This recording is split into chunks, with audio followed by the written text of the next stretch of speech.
বর্তমানে ইন্ডিয়া পোস্টে group C পদে আবেদন প্রক্রিয়া শুরু হয়েছে, যেখানে আমরা কিন্তু যে কোনো রাজ্য থেকে আবেদন করতে পারবেন। তো বর্তমানে এই ভিডিও দেখাও যে এখানে আবেদন করার জন্য শিক্ষাগত যোগ্যতা কী রাখা হয়েছে, বয়স সীমা কী রাখা হয়েছে এবং আবেদন করলে যদি আপনারা চাকরি পান কত টাকা বেতন পাবেন, সমস্ত তথ্য আমরা কিন্তু এই ভিডিও জানতে পারবেন। এছাড়াও এখানে আবেদন করার জন্য শেষ তারিখ কী রাখা হয়েছে এবং আবেদন করতে গেলে একটি ফর্ম ফিল আপ করতে হচ্ছে, সেই ফর্মটি আপনারা কীভাবে ফিল আপ করবেন তার স্টেপ বাই স্টেপ পদ্ধতি এই ভিডিও দেখাবো। তো এর জন্য অবশ্যই ভিডিওটি শেষ পর্যন্ত দেখবেন এবং চ্যানেল নতুন হলে এরকম আপডেট আরও পাওয়ার জন্য অবশ্যই চ্যানেলটিকে সাবস্ক্রাইব করে রাখবেন এবং পাশের বেল ক্লিক করতে ভুলবেন না। তো চলুন দেখে নেওয়া যাক। দেখুন এখানে এই নোটিশের মধ্যে সমস্ত তথ্য জানতে পারবেন। দেখুন ইন্ডিয়ান সিটিজেন হিসাবে পোস্টে staff car driver ordinary grade general central service group C পদে এখানে কিন্তু আবেদন চলছে, যেখানে আবেদন করলে আমরা যদি চাকরি পান সেক্ষেত্রে 19,900 থেকে 63,200 টাকা পর্যন্ত বেতন পাবেন।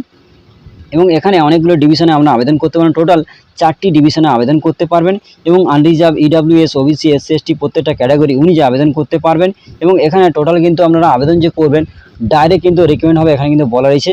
এরপরে আসি এলিজিবিলিটি ক্রাইটেরিয়া এবং শিক্ষাগত যোগ্যতা কী রাখা হয়েছে। দেখুন এখানে বলা হয়েছে যে এজ লিমিটের ক্ষেত্রে 18 থেকে 27 বছর পর্যন্ত আবেদন করতে পারবেন, যেখানে এসসি এসটি হলে 5 বছরের ছাড় পাবেন, ওবিসি হলে 3 বছরে এবং এক্স সার্ভিসম্যান হলে আমরা কিন্তু 3 বছরের ছাড় পাবেন, এখানে কিন্তু বলা হয়েছে। এবং শিক্ষাগত যোগ্যতা কী রাখা হয়েছে যে ভ্যালিড ড্রাইভিং লাইসেন্স থাকতে হবে এবং আপনাদের কিন্তু মোটর মেকানিকের যে নলেজ বা জ্ঞান সেটা কিন্তু থাকতে হবে এবং যে ড্রাইভিংয়ের যে এক্সপিরিয়েন্স বা অভিজ্ঞতা অন্তত 3 বছরও থাকতে হবে এবং হেভি মোটর ভেহিকেলে কিন্তু 3 বছরের অভিজ্ঞতা থাকতে হবে, নাহলে কিন্তু আবেদন করতে পারবেন না।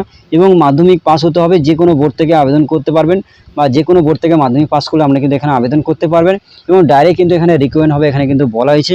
এবং সিলেকশন প্রসেস কী হবে, এখানে কিন্তু আপনাদের যে ড্রাইভিং টেস্টের মাধ্যমে কিন্তু এখানে সিলেকশন হবে, তারপরে কিন্তু এক্সপিরিয়েন্স দেখার পরে সমস্ত তথ্য যাচাই করার পর আপনি কিন্তু সিলেকশন হবেন। এবং তারপরে এখানে যে সমস্ত ডকুমেন্টস এখানে দেবেন, কারণ এখানে অন্যান্য ফর্মের মতন অনলাইনে ফর্ম ফিল আপ নয়, এখানে একটি অফলাইনে ফর্ম ফিল আপ করে আমাদের কিন্তু সমস্ত ডকুমেন্টসের জেরক্স অ্যাড করে আমাদের কিন্তু যে রেজিস্টার পোস্টের মাধ্যমে আমাদের কিন্তু পাঠাতে হবে, এখানে কিন্তু বলা হয়েছে। তো এখানে যে সমস্ত ডকুমেন্টস দেবেন, এজ প্রুফ, এডুকেশন কোয়ালিফিকেশান যে ডকুমেন্টস এবং ড্রাইভিং লাইসেন্স, অ্যাড্রেস প্রুফ, সমস্ত ডকুমেন্টস কিন্তু বা কাস্ট সার্টিফিকেট, ড্রাইভিং লাইসেন্সের যে ডকুমেন্টসের জেরক্স প্রত্যেকটা ডকুমেন্টসের নিচে সেলফ অ্যাটেস্টেড করতে হবে, মানে আমরা কিন্তু প্রত্যেকটা ডকুমেন্টসের জেরক্সের নিচে কিন্তু আমরা নিজের সিগনেচার করতে হবে। এবং তারপরে আসি 2 কপি পাসপোর্ট সাইজের ফটো কিন্তু এখানে দিতে হবে, সেটা কিন্তু অবশ্যই সেলফ অ্যাটেস্টেড হতে হবে, মানে আমরা কিন্তু ফটোর উপরে নিজের কিন্তু সিগনেচার থাকতে হবে, নাহলে কিন্তু এখানে হবে না। এবং তারপরে আসি এখানে আপনাদের বলছিলাম যে অনলাইন ফর্ম ফিল আপ নয়, এটি কিন্তু একটি অফলাইন ফর্ম ফিল আপ, যেখানে আমাদের কিন্তু একটি ওয়েবসাইট থেকে একটি ফর্ম ডাউনলোড করে সেই ফর্মটি ফিল আপ করে আমরা কিন্তু স্পিড পোস্ট বা রেজিস্টার পোস্টের মাধ্যমে আমরা কিন্তু পাঠাতে হবে। ফর্মটি ফিল আপ করে যে সমস্ত ডকুমেন্টস বলবে সেগুলো অ্যাড করে আমরা কিন্তু রেজিস্টার পোস্টের মাধ্যমে কিন্তু পাঠাতে হবে, তবে কিন্তু আমাদের রেজিস্টারটি কমপ্লিট হবে। এর জন্য কিন্তু ওয়েবসাইটে গিয়ে ফর্মটি ডাউনলোড করতে হবে। তো কীভাবে ডাউনলোড করবেন, কীভাবে ফিল আপ করবেন একটু পরে আমি দেখিয়ে দেবো। তো দেখুন এখানে সমস্ত বিষয়ে বলা হয়েছে যে আপনারা কিন্তু যে ফর্মটি ফিল আপ করবেন সেই অ্যাপ্লিকেশানে কিন্তু আমরা কোনো রকম ইনকমপ্লিট রাখা যাবে না, তাহলে কিন্তু রিজেক্টেড হবে এবং কোনো রকম ফর্মে ফাঁকা রাখা যাবে না এবং কেয়ারফুলিভাবে কিন্তু ফিল আপ করতে হবে, নাহলে কিন্তু এটি রিজেক্টেড হবে। এবং তারপরে আসি ইমেল, যদি আপনার সিলেকশন হন একটি ইমেল আইডি এখানে দিতে হবে, ফোন নাম্বার দিতে হবে, যদি আপনারা সিলেকশন হন ইমেলে এবং আপনারা কিন্তু ফোনের মাধ্যমে উত্তর পেয়ে যাবেন। এবং তারপরে আসি এখানে যে ফর্মটি ফিল আপ করে আমাদের পাঠাতে হবে, এখানে সেই অ্যাড্রেসও দেওয়া রয়েছে। এখানে কিন্তু দেখুন স্পিড পোস্ট এবং রেজিস্টার পোস্টে আমাদের কিন্তু পাঠাতে হবে এবং কোন অ্যাড্রেস এখানে কিন্তু সেই অ্যাড্রেসটাও দেওয়া রয়েছে। অবশ্যই কিন্তু এখান থেকে এই অ্যাড্রেসে কিন্তু আমাদের কিন্তু পোস্টের মাধ্যমে পাঠাতে হবে।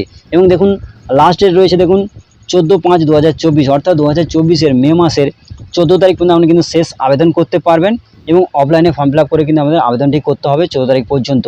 এবং এখানে একটি ওয়েবসাইট দেওয়া রয়েছে, এই ওয়েবসাইটে গিয়ে আমাদের কিন্তু ফর্মটি ডাউনলোড করতে হবে, www.indiapost.gov.in এই যে ওয়েবসাইট রয়েছে, এখান থেকে কিন্তু আমাদের কিন্তু ফর্মটি ডাউনলোড করতে হবে। তো এবার আসি এই ফর্মটি কীভাবে ডাউনলোড করবেন এবং কীভাবে ফিল আপ করবেন। তো দেখুন এই যে ফর্ম, এটাই সেই ফর্ম, এই ফর্মটি ফিল আপ করে আমাদের কিন্তু রেজিস্টার পোস্টে পাঠাতে হবে। তো সেক্ষেত্রে এই ফর্মটি কীভাবে ফিল আপ করবেন, প্রথমে আসি একটি পাসপোর্ট সাইজের ফটো, যেখানে কিন্তু আমাদের যে সেলফ অ্যাটেস্টেড থাকতে হবে, মানে নিজের সিগনেচার থাকতে হবে, সেই ফটো কিন্তু এখানে আঠাতে পেস্ট করবেন।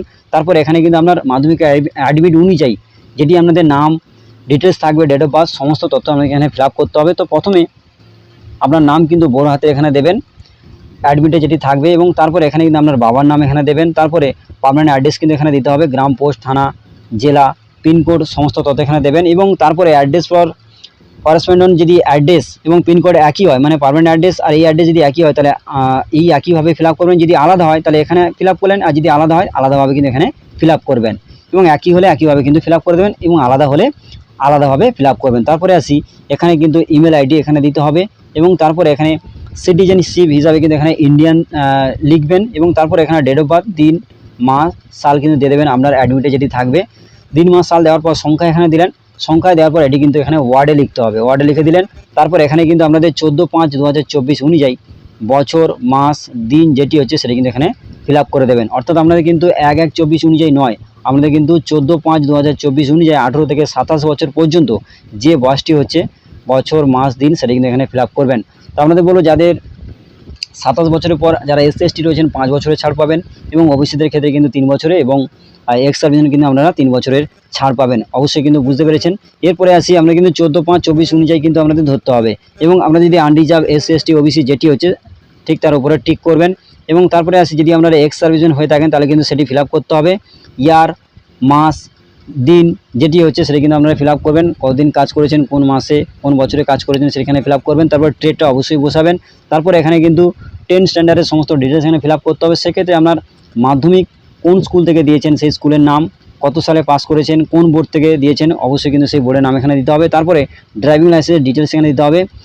এইচএমইর ক্ষেত্রে কোথা থেকে ইস্যু করা সেটি এখানে দিতে হবে। অবশ্যই কিন্তু আপনার লাইসেন্সে পেয়ে যাবেন সেই ইস্যু, সেটি এখানে দিয়ে দেবেন। তারপর ভ্যালিড কত ছিল ভ্যালিডের ডেট এখানে দেবেন। তারপরে LMBর ক্ষেত্রেও একই, ইস্যু কোথা থেকে সেটা দেবেন এবং ভ্যালিড কত তারিখ সেটা এখানে দেবেন এবং ড্রাইভিংয়ের যে এক্সপিরিয়েন্স অভিজ্ঞতা কত রয়েছে, এইচএমইর ক্ষেত্রে কোথা থেকে কত দিন পর্যন্ত যে অভিজ্ঞতা রয়েছে সেই ডেটটি এখানে দেবেন এবং কোথা থেকে আপনারা এই যে সার্টিফিকেটটি করেছেন সেই তার নাম এখানে দেবেন। LMBর ক্ষেত্রেও তাই কত থেকে কত তারিখ পর্যন্ত অভিজ্ঞতা রয়েছে সেটা এখানে দেবেন, কোথা থেকে আপনারা এই সার্টিফিকেটটি করেছেন সেটি এখানে দেবেন। দেওয়ার পর এখানে কিন্তু হোমগার্ড সার্ভিস যদি আপনারা করে থাকেন তাহলে এখানে দেবেন, নাহলে কিন্তু এখানে দেওয়ার কোনো রকম দরকার নেই। যদিও এখানে লেখা রয়েছে ইফ এনি বলে, যদি থাকে দেবেন, নাহলে কিন্তু এটিকে ছেড়ে দেবেন। তারপরে আসি এখানে কিন্তু ডিভিশন এখানে চুজ করতে হবে। 4টি ডিভিশন আমরা কিন্তু এখানে পেয়ে যাবেন। এখানে 4টি ডিভিশনের নাম কিন্তু এখানে দিতে হবে। তো কীভাবে পাবেন একটু আগে আপনাদের জানাচ্ছিলাম। এখানে কিন্তু ডিভিশন রয়েছে, দেখুন এখানে কিন্তু অনেকগুলো ডিভিশন রয়েছে, এর মধ্যে কিন্তু 4টি ডিভিশনে কিন্তু আপনারা এখানে ফিল আপ করতে পারবেন। তো দেখে দেখে এখানে কিন্তু আপনারা ফিল আপ করে দেবেন। এই যে ডিভিশন রয়েছে আমরা কিন্তু এখানে অবশ্যই কিন্তু ফিল আপ করবেন। এরপরে আসি অবশ্যই কিন্তু আবেদনকারী এখানে একটি সিগনেচার করবেন। তারপরে আসি এখানে কিন্তু ডেট, যে ডেটে আপনি ফিল আপ করে জমা দিচ্ছেন সেই ডেট এবং প্লেস মানে আপনার গ্রামের নামটি বা এলাকার নাম এখানে দিয়ে দেবেন। এরপরে আসি আপনারা এই যে ফর্মের সাথে কোন কোন ডকুমেন্টস দেবেন, তা দেখুন এখানে সমস্ত বিষয়ে বলা হয়েছে যে এজ প্রুফ, শিক্ষাগত যোগ্যতা, ড্রাইভিং এক্সপিরিয়েন্সের সার্টিফিকেট এবং ড্রাইভিং লাইসেন্স, কাস্ট সার্টিফিকেট যেগুলি রয়েছে আপনার কাছে, অ্যাড্রেস প্রুফ যেগুলো রয়েছে প্রত্যেকটা ডকুমেন্টসের জেরক্সের নিচে আপনারা কিন্তু নিজস্ব সিগনেচার করে নেবেন এবং এখানে অবশ্যই সিগনেচার করবেন এবং ফটোর উপরে সিগনেচার করে আপনারা কিন্তু এই যে ফর্মের সঙ্গে অ্যাড করে আমরা কিন্তু একটি খামের ভেতরে পুরে তারপরে আমরা কিন্তু আপনারা যে নিজেদের অ্যাড্রেস এবং যে অ্যাড্রেসটা আপনাদের বললাম, এখানে যে অ্যাড্রেসটা বলা রয়েছে এই অ্যাড্রেসে কিন্তু আমাদের কিন্তু অবশ্যই পাঠাতে হবে 14/5/2024 আগে পর্যন্ত অবশ্যই কিন্তু আমাদের পাঠাতে হবে। তো আশা করি আমাদের বলতে পারলাম যে আপনারা কীভাবে ফিল আপ করবেন, কোথায় পাঠাবেন। তো এবার আসি এই ফর্মটি আপনারা কীভাবে পাবেন। তো দেখুন এই ফর্মটি আপনারা কিন্তু যে ওয়েবসাইট রয়েছে, এই যে ওয়েবসাইট আপনারা কিন্তু এখান থেকে ডাউনলোড করতে পারবেন।